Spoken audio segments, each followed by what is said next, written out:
Hi hello friends అందరికీ ఈరోజు వచ్చేసి నేను రాగి పిండి దుబ్బ రొట్టి చేస్తున్నా అండి. మామూలుగా మనము ఊతప్పము తర్వాత రాగి దోశ ఇలా వేస్తాం కదా, అలాగా ఇది దుబ్బ రొట్టి అంటారండి. రాగి పిండి దుబ్బ రొట్టి అనేసి ఇది కూడా చాలా బాగుంటుందండి. మన బ్రేక్ఫాస్ట్ పొద్దున్నే అప్పటికప్పుడు తయారు చేసుకోవచ్చు. మనం ముందే ఇవన్నీ తయారు చేసి పెట్టుకోవాలని అవసరం లేదు, 10 నిమిషాల్లోనే తయారు చేసుకోవచ్చు అండి. దీనికి కావాల్సిన పదార్థాలు నేను ఒక మనిషికి బ్రేక్ఫాస్ట్ అయ్యేంత చేస్తున్నా అంతే అండి. ఫస్ట్ వచ్చేసి రాగిపిండి అండి. ఇది రాగిపిండి నీట్గా జల్లెడ బట్టి పట్టుకున్నాం. 1 కప్పు రాగిపిండి, తర్వాత 1/2 కప్పు బొంబాయి రవ్వ అండి. బొంబాయి రవ్వ అంటారు కదా అది. 1 గ్లాస్ పెరుగండి. ఇలా చూడండి, మనకి ఇందుకు సరిపడే అంతే తీస్తున్నా అండి ఒక మనిషికి బ్రేక్ఫాస్ట్ ఇది. ఇది పెరుగండి. తర్వాత ఎర్రగడ్డ అంటే తరిగి పెట్టేసుకున్నాను. ఎర్రగడ్డ కూడా చిన్న ముక్కల్లాగా, కొంచెం జీలకర్ర అండి, ఇద్దరు జీలకర్ర కూడా వేసేసాను. తర్వాత ఇది కొత్తిమీర అండి. కొత్తిమీర కూడా తరిగి పెట్టేసుకున్న, కరివేపాకు, పచ్చిమిర్చి అండి, ఇద్దరులాగా పచ్చిమిర్చి కూడా సన్న తరిగి పెట్టేశాను. సరిపడేంత సాల్ట్ అండి. తర్వాత కొంచెం సోడా, వంట సోడా.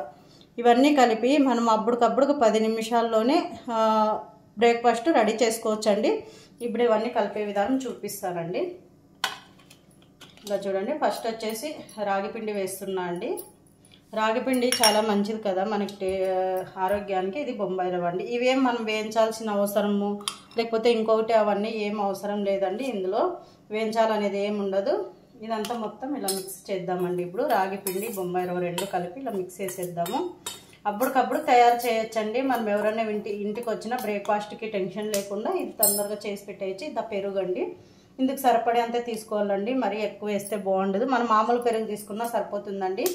మనకి పుల్ల పెరుగు అనేది ఏం అవసరం లేదు. ఇందులోకి దొండి ఎర్రగడ్డ, తర్వాత జీలకర్ర, తర్వాత కరివేపాకు ఇవన్నీ క్లీన్ చేసి పెట్టుకున్నా అండి. అన్నీ రెడీగా కడిగి పెట్టుకున్నాను. ఇందులోకి వంట సోడా అండి, మనకి సరిపడే సాల్ట్ రెండు వేసేసానండి. ఇవన్నీ మొత్తం మిక్స్ పట్టేద్దాము, కలిపేద్దాము అంతాను. ఇప్పుడు పెరుగు కూడా వేసాను కదా, ఫస్ట్ అంతా ఇలా కలుపుదాము. మళ్ళీ మనకు కావాల్సినంత వాటర్ వేసేస్తాము. ఇలా చూడండి, ఇలా చాలా బాగుంటుందండి. ఇలా తయారు చేసుకుంటే ఆరోగ్యానికి ఆరోగ్యము, తర్వాత టేస్ట్ సూపర్గా ఉంటుంది. ఇందులో కొన్ని వాటర్ వేసుకొని మనం దోశ బ్యాటర్ ఎలా చేస్తామో అలాగే అండి, సేమ్ మనం దోశ బ్యాటర్ వేస్తాం కదా, సేమ్ అలాగే, ఇంకా వేరే అంటూ ఏమి ఉండదండి. ఇదంతా బాగా కలిపేసి ఒక 5 నిమిషాలు పక్కన పెట్టేస్తే బొంబాయి రవ్వ అనేది బాగా మంచిగా ఊరుతుంది. అందులో నానిపోయి మంచిగా ఉబ్బుతుంది అనమాట. అప్పుడు మనకి పర్ఫెక్ట్గా వస్తుంది దుబ్బ రొట్టె. ఇలా దుబ్బ రొట్టె చేసుకోవడం కూడా చాలా బాగుంటుందండి. ఇందులోకి మనం పల్లీ చట్నీ కానీ లేదా టమాటా చట్నీ కానీ, లేదంటే ఇందులోనే అన్నీ ఉంటాయి కాబట్టి ఉరికే లైట్గా కూడా తీసుకోవచ్చు అండి. చాలా బాగుంటుంది. పెరుగు వేసాం కదా, పెరుగు కూడా సూపర్గా ఉంటుంది ఇందులో. ఇలా చూడండి, అంతా బాగా మంచిగా కలిపేస్తూ ఉన్నాను. చూడండి ఫ్రెండ్స్, ఇలా చూడండి. ఇలా మనకి గట్టిగానే ఉండాలండి. కొంచెం అలా చాలా నీళ్ళగా ఉంటే మనకి రాదు దుబ్బ రొట్టి. ఇలా చూడండి, బాగా మనకి ఉబ్బుతుందండి. మనకి బన్ను ఉబ్బినట్లు ఉబ్బుతుంది. ఇంకొన్ని వాటర్ వేసేస్తున్నాను నేను. ఇలా చూడండి, ఇలా చేసేసానండి. ఇది ఒక 2 నిమిషాలు, ఒక 5 నిమిషాలు నానబెట్టేసామండి. ఒక 5 నిమిషాలు నానిన తర్వాతే మనకి బాగా వస్తుంది దుబ్బ రొట్టె వేయడానికి. ఒక 5 నిమిషాలు నానబెట్టేస్తున్నాను దాన్ని. ఇలా ఫ్రెండ్స్ 5 నిమిషాలు నానబెట్టేసాను. చూడండి, నానిన తర్వాత బొంబాయి రవ్వ కూడా అంత మంచిగా కలిసిపోయింది. చూడండి ఫ్రెండ్స్, ఇలా చూడండి. ఇప్పుడు మనము ఇది దుబ్బ రొట్టె వేసేస్తామండి. ఇది వేయడానికి ఇలా చిన్న మందం ఇదే కళాయే పెట్టుకోవాలండి. మనం దుబ్బ రొట్టె అన్నాం కదా, ఇదైతేనే బాగా వస్తుంది. మనకి మామూలు దోశ పెనము అలాంటివి రాదండి. అందుకోసం నేను ఇదే పెట్టాను. ఇది చాలా బాగుంటుందండి. ఇట్లా ఆయిల్ వేసి పెట్టేసి బాగా మంచిగా ఉడుకుతుంది కూడా ఇందులో. ఇది వేడి చేస్తాము ఇప్పుడు. అందులోకి వచ్చేసి ఆయిల్ వేస్తామండి. ఆయిల్ అయితే కొంచెం ఎక్కువే పడుతుంది దుబ్బ రొట్టెకి కాబట్టి. ఆయిల్ ఎక్కువ ఉంటేనే బాగా మంచిగా టేస్ట్ వస్తుంది అది. అందుకోసం ఆయిల్ కొంచెం ఎక్కువే వేసాను నేను. అంత ఆయిల్లోనే ఉడకాలి కాబట్టి కొంచెం ఎక్కువే పడుతుంది. వేసేసిన ఆయిల్ కొంచెం వేడి ఎగ్గిస్తాము. ఇందులోకి ఇంకేం అవసరం లేదండి, పోపు పెట్టడము అవన్నీ ఏం అవసరం ఉండదు. ఇంకా వండి ఇలాగే చేస్తాము. ఇప్పుడు చూడండి, ఇది వేడి అవుతూ ఉంది కదా, ఆయిల్ వేడి ఎక్కాకే మనం ఇది వేయాలండి.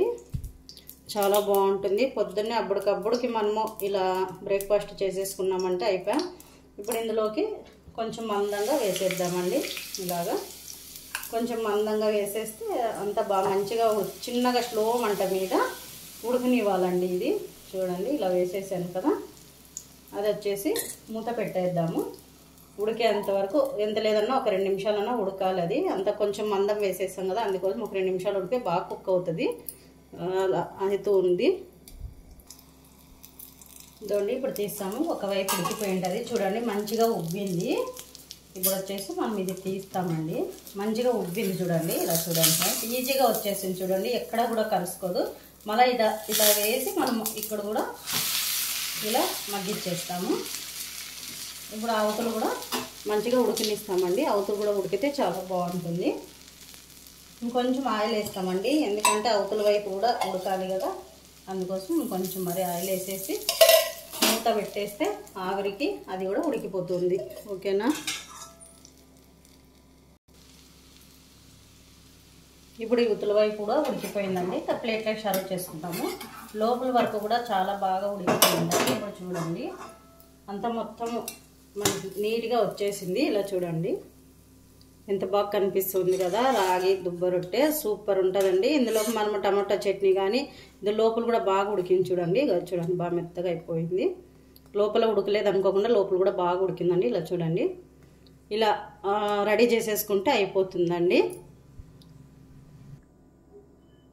ఇలా చూడండి ఫ్రెండ్స్, మనము రాగిపిండి దుబ్బ రొట్టె రెడీ అయిపోయింది. నేను ఇందులోకి వచ్చేసి టమోటా పచ్చడి చేశానండి, చాలా బాగుంటుంది. రాగిపిండికి టమోటా చట్నీకి చాలా టేస్ట్ బాగుంటుంది కదా, రాగి ముద్ద అలా చేసుకొని తింటాం కదా, అలాగే ఇది కూడా చాలా బాగుంటుందండి. అందుకోసం టమోటా పచ్చడి చేశాను నేను. ఇందులో చాలా బాగుంటుందండి. తర్వాత మనకి ఇది కూడా చూడండి లోపల వరకు కూడా చాలా బాగా ఉడికిందండి. మనకి ఉడకలేదు అనే కూడా లేదు చూడండి, బాగా మెత్తగా బాగా ఉడికిపోయింది చూడండి ఫ్రెండ్స్. ఎక్కడ కూడా ఏది పిండిలాగా కూడా లేదు. మనం ఇలా ట్రై చేసుకొని ఈ 2 తీసుకుంటే సరిపోతుందండి. మన బ్రేక్ఫాస్ట్కి మరి మధ్యాహ్నం వరకు అన్నం ఆకలి కాదు. ఎందుకంటే రాగిపిండి చాలా ఆరోగ్యానికి మంచిది కదా. ఆ రాగిపిండి వల్ల కూడా హెల్త్ బెనిఫిట్ చాలా ఉంటాయి. అది తినడం వల్ల ఎక్కువ ఆకలి కూడా అనిపించదు. అందుకోసం నేను ఇలా తయారు చేస్తుంటా అండి అప్పుడప్పుడు.